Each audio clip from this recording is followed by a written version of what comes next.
how are Russians reacting to this upcoming news, and how are they going to react if the entire Olympic team's banned from Rio?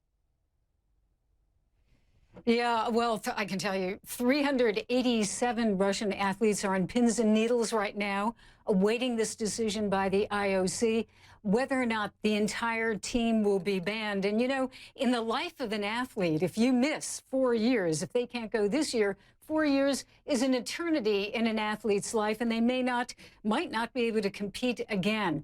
But on the other side, people look at that report from the World Anti-Doping Agency, the McLaren report, and say that these allegations of state-sponsored doping by Russia are so egregious that the team should be punished, that they should not be allowed to go because it was a massive doping scheme. So those are kind of the stakes. And then, of course, for Russia and for President Putin, it has a lot to do. It's a real threat to Russia's image, its prestige around the world, and also President Putin's image and prestige around the world. Ivan?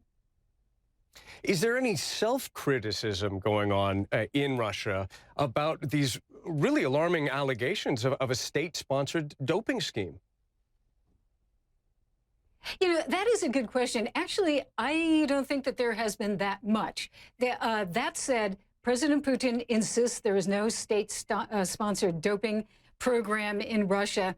But they also, I would say, admit that problems may exist, and that's why you had the president suggesting that the Russian Olympic Committee create this commission to look into anti-doping, internationally based. It would have experts from all over the world.